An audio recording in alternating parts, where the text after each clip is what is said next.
बिस्मिल्लाहिर्रहमानिर्रहीम, अस्सलाम वालेकुम नाज़रीन। आप यूट्यूब चैनल देख रहे हैं। मैं इमरान खान हूँ। स्टूडियो से थोड़ा सा मुझे हटना पड़ा है क्योंकि वहाँ आपको पुलिस ने घेरा डाला हुआ था मेरे घर को आज शाम से। और थोड़ा सा आपको बता देता हूँ, इतना इंपॉर्टेंट नहीं है, मैं अपने घर में ही था। पहले हमने डिसाइड किया था कि गिरफ़्तार करेंगे तो गिरफ़्तार हो जाएंगे और गिरफ़्तारी की सूरत के अंदर जो है वो फिर ज़मानत भी हो जाएगी। लेकिन जैसे ही ये अनाउंस हो रहा था कि लॉन्ग मार्च होने जा रहा है 25 तारीख को, तो मुझे बहुत सारे दोस्तों ने, बहुत सारे जानने वाले जो हैं, मेरी अपनी टीम मेंबर ने सबसे पहले तो, और जो घर के फ़र्द हैं, उन्होंने कहा जी गिरफ़्तारी इस मौके पर आप ना दें क्योंकि इन्फॉर्मेशन का एक सोर्स है आपका और ये बंद हो जाएगा। तो उस वक्त हमने फ़ैसला किया कि हम गिरफ़्तारी नहीं देंगे। पुलिस की डॉल्फिन की बहुत बड़ी तादाद जहाँ मैं रहता हूँ उस घर को घेरे में ले रही थी और मैं वहाँ से निकल गया। फिर थोड़ी देर में हमने डिसाइड कर लिया। जब डिसाइड किया तो फिर मैं कैसे निकला ये मैं फिर किसी दिन बताऊँगा आपको। और उनके बीच में से मैं निकल के चला गया। ये अल्लाह रब्बुल इज़्ज़त का फ़ज़ल होता है, उसका करम होता है। इंसान किसी काबिल नहीं होता। मैं ख़ुद कोई बला नहीं हूँ, कोई इतना बड़ा मैं जेम्स बॉन्ड नहीं हूँ कि मैं निकल जाऊँगा। ये अल्लाह ताला की मदद होती है। और जैसे अल्लाह ताला ने मदद की और ऐसा लगा कि वाकई अल्लाह ताला की मदद है कि अगर इस तरह लोग खड़े हों चारों तरफ और बाहर मौजूद हों मोटरसाइकिल्स के ऊपर, गाड़ी के ऊपर, तो फिर आप के लिए मुश्किल हो जाता है जब दर्जनों लोग वहाँ पे उसको घेरे में लिए हुए हों। तो बहरहाल मैं निकल गया वहाँ से और निकल के मैं एक और जगह पे मौजूद हूँ। कोशिश करूँगा कि इन्फॉर्मेशन आपके साथ शेयर करता रहूँ। और जो इन्फॉर्मेशन आ रही है, सबसे जो अहम इन्फॉर्मेशन है, पहले तो ये देख लीजिए मेरे ऊपर FIR हो गई है। 2 FIRs मेरे पास अभी तक पहुँची हैं।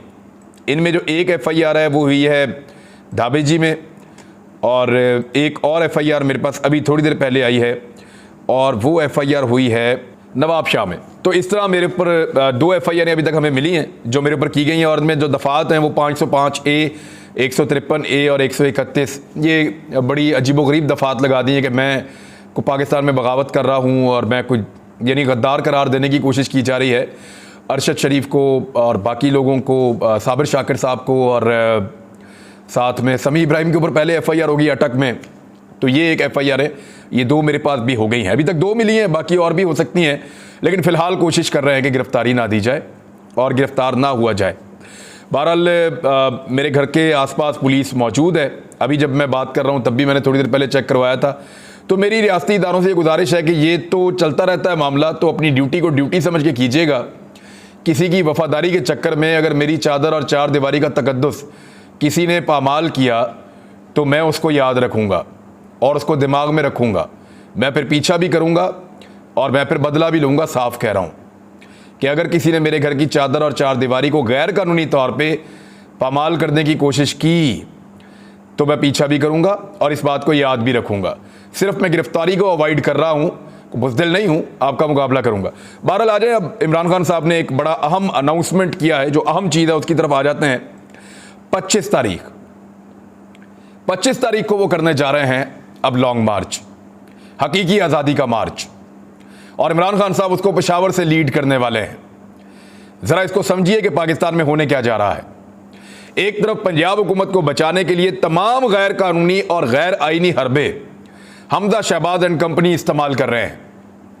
यानी यहां पे उनकी हुकूमत का जवाब खत्म हो गया। जिस वक्त उनके 25 लोग जिन्होंने उनको वोट डाला था वो 25 के 25 जब फारिग हो गए और सुप्रीम कोर्ट ऑफ पाकिस्तान ने कह दिया कि वो 25 वोट थे ही नहीं, उनका वजूद ही नहीं था। तो जब उन 25 वोटों का वजूद नहीं है तो फिर हमजा शहबाज के पास अक्सरियत नहीं है, और अगर आपके पास अक्सरियत नहीं है तो फिर आपकी हुकूमत भी नहीं है। ये बात ब्यूरोक्रेसी को भी समझनी चाहिए और सिस्टम को भी समझनी चाहिए। एक सुप्रीम कोर्ट ऑफ पाकिस्तान का फैसला एतजाज हसन पहले ही कह चुके हैं। दूसरी जानिब इलेक्शन कमीशन ऑफ पाकिस्तान ने उन 25 बंदों को डी सीट भी कर दिया है। उनके डी सीट होने के बाद बाकी क्या बचा? कुछ भी नहीं। प्रैक्टिकली हमजा शहबाज इस वक्त वज़ीर आला पंजाब, मेरी अंडरस्टैंडिंग के मुताबिक या बहुत सारे आईनी माहिरीन के मुताबिक, वो नहीं है। यहाँ पे कायदे ऐवान का या वज़ीर आला पंजाब का अभी इंतखाब होना है, यहाँ मुकाबला होना है, और वो कितना आसान नहीं होगा, बड़ा टफ होगा शरीफ ख़ानदान के लिए इस मरतबा, क्योंकि वो जो 25 लोटे थे वो तो निकल गए बीच में से।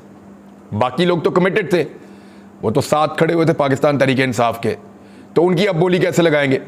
तो ये बहुत मुश्किल हो गया। उल्टा PMLN के लोग बहुत सारे नाराज़ हैं और वो PTI को और काफली को कह रहे हैं अगर आप हमें टिकट ले दें तो हम आपके साथ आकर खड़े होने के लिए तैयार हैं, क्योंकि PMLN की तो खटिया खड़ी हो गई है, उनके पास अब वो ताकत नहीं है। और अगला इलेक्शन जीतते हुए वहां से वो नजर भी नहीं आ रहे। अपने अपने हल्के में सब लोग असेसमेंट कर लेते हैं। तो जो मुस्लिम लीग नून है वो पंजाब में हर हाल में 25 तारीख तक इक़्तिदार बनाए रखने की कोशिश करेगी, ताकि वो पुलिस फोर्स को इस्तेमाल करे और उस पुलिस फोर्स के जरिए से इस्लामाबाद की तरफ बढ़ते हुए काफिलों को रोकने की कोशिश करे। आज जब मैं आपसे बात कर रहा हूं तो अब बाकायदा लिस्टें बनाना शुरू कर दी गई हैं और उन लिस्टों की तैयारी के बाद छापे मारना शुरू किए जाएंगे, जैसा कि बहुत सारी जगहों पे होता है। पहले माजी में भी ऐसा होता रहा है, PMLN ने ये बहुत दफ़ा किया है। इमरान खान साहब ने जो ऐलान किया वो 25 तारीख का क्यों किया मैं आपको भी बताता हूं, लेकिन पहले आप ये सुने। इमरान खान साहब को पहले भी मना किया गया था। 20 तारीख को वो कहने वाले थे कि मैं लॉन्ग मार्च का ऐलान कर रहा हूं और तारीख वो 20 तारीख को मुल्तान के जलसे में भी दे सकते थे, लेकिन उनको ये कहा गया कि आप हमारी बात माने 2 दिन और दे दें। तो इमरान खान साहब ने 2 दिन तो दे दिए थे, लेकिन उसके बाद इमरान खान साहब ने कहा कि अब मैं इस्लामाबाद नहीं जा रहा, मैं पेशावर जा रहा हूं, क्योंकि उन्होंने ट्रस्ट नहीं किया उन लोगों के ऊपर जो लोग 2 दिन इमरान खान साहब से मांग रहे थे। इमरान खान एतबार करने को तैयार नहीं है क्योंकि वो धोखा खाए हुए हैं। वो किसी की बात सुनने को तैयार नहीं है क्योंकि उनकी पीठ में छुरा घोंपा गया है, और इसलिए वो इस्लामाबाद नहीं गए, वो पेशावर चले गए, जहां पे ताकत उनके पास ज्यादा है, जहां पे अभी भी उनकी हुकूमत मौजूद है। तो पेशावर से वो खुद लीड करेंगे। उनसे बेसिकली दिन ज्यादा मांगे गए थे, 4 दिनों का कहा गया था, लेकिन इमरान खान साहब ने 2 दिन दिए थे। इन 2 दिनों में वापस इमरान खान साहब को वो पैगाम जिसका वो इंतजार कर रहे थे कि आप इलेक्शन अनाउंस करें, वो नहीं मिला, और जब अनाउंसमेंट नहीं हुई तो इमरान खान साहब ने 25 तारीख दे दी है। मैंने आपसे कहा था ना कि बुध का दिन और मंगल का दिन बहुत इंपॉर्टेंट है। मंगल वाले दिन ये अनाउंसमेंट हो सकती है कि हुकूमत तहलील की जा रही है। मैं आपको फिर कह रहा हूं कि लॉन्ग मार्च से पहले अभी भी ये अनाउंसमेंट हो सकती है कि हुकूमत तहलील की जा रही है, मगर अभी तक इमरान खान साहब को किसी भी वादे पे एतबार नहीं आ रहा, और वो यही सोच कर चल रहे हैं कि मौजूदा इंपोर्टेड हुकूमत ताकत का इस्तेमाल करेगी, रास्ते में रोड़े अटकाएगी, कारकुनों को और रहनुमाओं को गिरफ्तार करेगी और हर मुमकिन ताकत का इस्तेमाल करेगी। इसलिए वो उस जगह पे गए हैं जहां से वो ज्यादा ताकतवर होकर आ सकते हैं। कई इलाकों से ये काफिले दाखिल होंगे इस्लामाबाद की जानिब, GT रोड को इस्तेमाल करेंगे, मोटरवे को इस्तेमाल करेंगे, जो ऊपर से डेरा इस्माइल खान की तरफ से जो रास्ते आते हैं उनको इस्तेमाल करेंगे, उस तरफ से आएंगे खैबर पख्तूनख्वा से, इधर कबायली इलाकों से। साथ ही साथ जो एरिया आपके हरीपुर हज़ारा वाली साइड से टच करते हैं पंजाब को, नीचे आकर वहाँ से आएंगे। जो नथिया गली से मरी की तरफ रास्ते आते हैं वहाँ से आएंगे।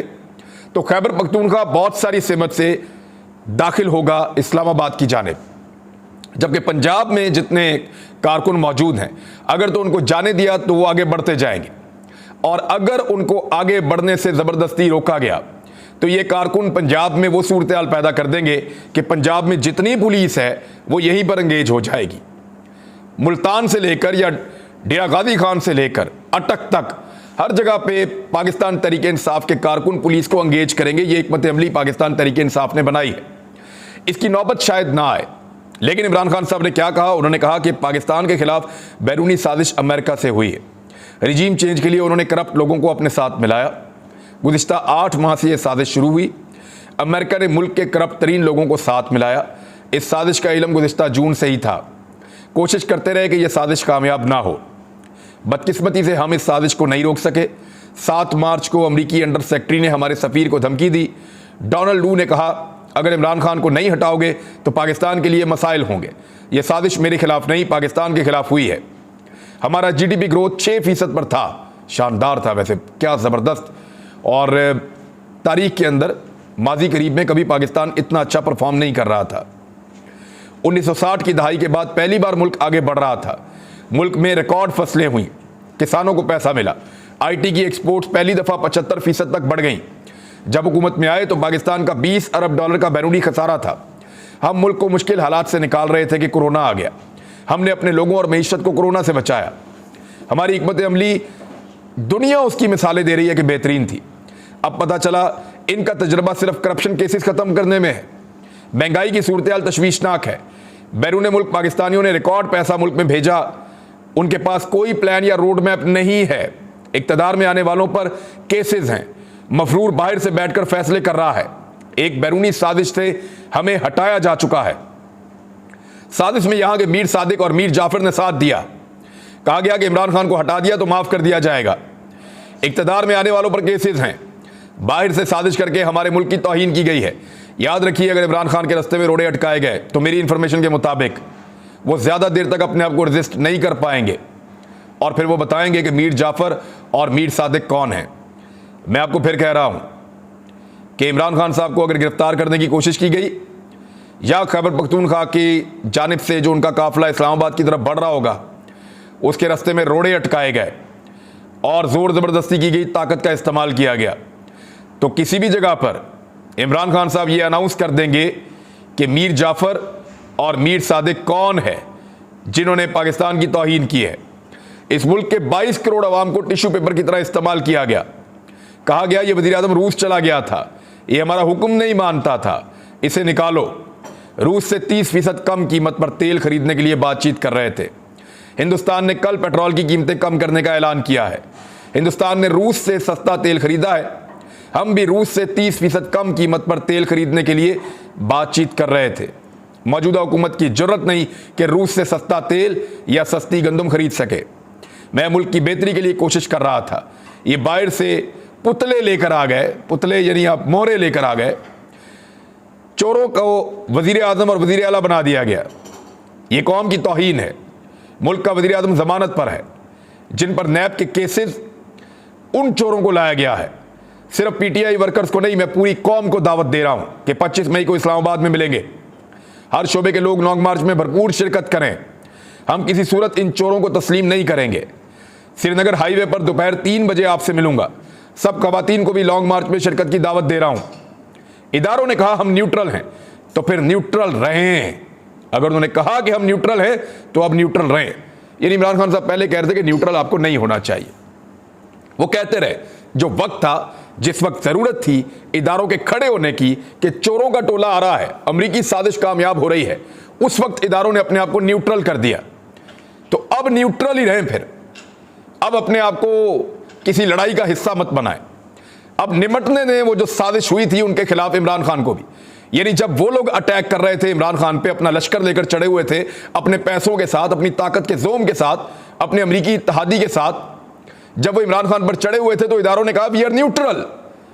अगर आप उस वक्त न्यूट्रल थे तो अब इमरान खान आ रहा है, वो अपना लश्कर लेकर आ रहा है, अब फिर आप न्यूट्रल हो जाएं। यही डिमांड इमरान खान ने की है। उन्होंने कहा कि पुलिस, ब्यूरोक्रेसी और फौज से कहता हूं हम तोड़ फोड़ नहीं करेंगे। 26 साल सियासत में हमेशा पुरअमन रहे हैं। ये हकीकी आज़ादी की जंग है और इसके लिए हर हद तक जाने को तैयार हूं। गुलाम बनने से बहुत बेहतर है कि मौत कबूल कर लूं। ब्यूरोक्रेसी ने कोई गैर कानूनी कार्रवाई की तो एक्शन लेंगे।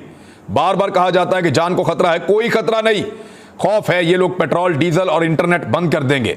ये इनकलाब आ रहा है। ये इमरान खान साहब के अल्फाज थे। 25 तारीख का उन्होंने इसलिए ऐलान किया है कि वो मजीद टाइम देने के हक में नहीं है और वो पैगाम लाने वालों में से किसी पर भी एतबार नहीं कर रहे। बहुत सारे पैगामात उन तक पहुंचाए गए। उनको ये भी कहा गया कि अक्टूबर के पहले या दूसरे हफ्ते में इलेक्शन हो जाएगा, लेकिन वो ये कह रहे हैं कि जब तक ये असम्बलियां तहलील नहीं होती, जब तक कि केयर टेकर सेटअप नहीं बनाया जाता और उसमें अगले इंतखाबात की डेट का ऐलान नहीं किया जाता, तब तक इमरान खान साहब किसी की बात मानने के लिए तैयार नहीं है। राणा सनाउल्लाह साहब ने यहाँ पे एक धमकी लगाई है। वफाकी वज़ीर दाखिला हैं। जब ये पंजाब में कानून के मिनिस्टर थे तो इन्होंने सारा मॉडल टाउन कर दिया था। उस वक्त वज़ीर आला शहबाज शरीफ और वज़ीर कानून राणा सनाउल्लाह थे। इन्होंने सारे मॉडल टाउन कर दिया था, आपको याद होगा। अब ये शहबाज शरीफ साहब वही वाले जो हैं वज़ीर आज़म पाकिस्तान है और सेम ओहदे के ऊपर वज़ीर दाखिला राणा सनाउल्लाह साहब हैं। तो राणा सनाउल्लाह साहब कह रहे हैं कि फैसला हुआ तो इनको घर से नहीं निकलने दूंगा। कल इन्होंने कहा था कि इमरान खान को भी बड़ा मेरा दिल करता है कि मुझे इजाज़त मिले और मैं इमरान खान को गिरफ्तार करूं। तो आज मुझे गिरफ्तार करने की कोशिश तो की है और घर से निकलने नहीं देना था इन्होंने मुझे, तो मैं तो निकल के आ गया हूं जनाब। तो जिसको अल्लाह ताला मदद करे, और इतने बड़े बड़े बोल नहीं बोलने चाहिए कि मैं ये नहीं करने दूंगा, वो नहीं करने दूंगा। ताकत सारी रब की है और हर चीज़ अल्लाह ताला के कुदरत में है, उसके कंट्रोल में है। उसकी मर्जी के बगैर पत्ता भी नहीं हिलता। तो आप कैसे रोक सकते हैं किसी को? आप कैसे किसी को बंद कर सकते हैं घर से नहीं निकलने दूंगा? ये तो अल्लाह रब्बुल इज्जत जानता है कि कौन घर से निकलेगा और कौन अपने घर के अंदर बंद हो जाएगा। इसका फैसला मेरे ख्याल में 25 तारीख को होगा। वज़ीर आज़म इमरान खान साहब ने एक तरफ इसकी मजम्मत भी की है जो अरशद शरीफ पे, समी इब्राहिम पे मेरे ऊपर जो मुकदमा दर्ज हुए हैं उस पर उन्होंने कहा कि इम्पोर्टेड गवर्नमेंट जो है वो एक ऐसी रजीम है जो साजिश के तहत बनी है, और मैं मजम्मत करता हूँ जिस किस्म की विक्टिमाइजेशन की जा रही सहाफ़ियों की और उनके ऊपर जो है वो ज़्यादती की जा रही है, ये दिस इज़ एब्सोल्युटली अनएक्सेप्टेबल, ये बिल्कुल नाकाबिले कबूल है। अच्छा, इस्लामाबाद में बड़ी तैयारी कर ली गई है। मैंने आपको बताया था कि आईजी इस्लामाबाद एक ऐसे शख्स को लाकर लगा दिया गया है जिसको ओहदे से हटा दिया जाना चाहिए था उसूलन, क्योंकि उसके खिलाफ इंक्वायरी मुकम्मल हो चुकी है और सारी चीज़ें साबित हो चुकी हैं, लेकिन उसको लाकर सिर्फ इसलिए लगाया गया ताकि उसकी गर्दन को मरोड़ के अपनी मर्जी से काम निकलवाया जा सके। तो ये तो आईजी का स्टेटस है, और दीगर भी कुछ और काम किए गए हैं। वफाकी पुलिस के अंदर बड़े तबादले हुए हैं, और चीफ कमिश्नर की जानिब से जारी करदा नोटिफिकेशन के मुताबिक डीआईजी ऑपरेशन सुहेल जफर चट्टा, इनकाउंटर स्पेशलिस्ट राणा सनाउल्लाह के पुराने आजमूदा और बहुत काम के आदमी, उनको डीआईजी लॉ एंड ऑर्डर का भी इजाफी चार्ज सौंप दिया गया है। मलक मोहम्मद जमील जफर को एसएसपी सीटीडी से एसएसपी ऑपरेशन तैनात कर दिया गया है। यानी उन तमाम पुलिस ऑफिसर्स को वहां पे पहुंचाया जा रहा है जो इस्लामाबाद में सख्ती कर सकते हैं। आंसू गैस की शेलिंग, रबड़ की गोलियां, लोगों के ऊपर लाठी चार्ज, ये सारा कुछ करने की कोशिश की जाएगी, लेकिन क्या रियासती इदारे इस सारे मामले में खामोश रहेंगे? ये एक बड़ा सवाल है। जाते जाते एक सवाल पूछता हूं मैं अपने पाकिस्तानियों से। मेरी 15 साल से ज़्यादा की सहाफ़त आपके सामने है, क्या आपको कभी लगा कि मैं गद्दार हूं? यानी ये पर्चे वर्चे ख़त्म हो जाएंगे, बुज़दिल नहीं हूं मैं, जेल भी काट आऊँगा, लेकिन ये बोझ बहुत बड़ा है जो उन्होंने हमारे ऊपर डाला है। क्या आपको लगता है कि हम गद्दार हैं? अब तक के लिए इतने, अपना ख्याल रखिएगा, अपने इस चैनल का भी। अल्लाह हाफ़िज़।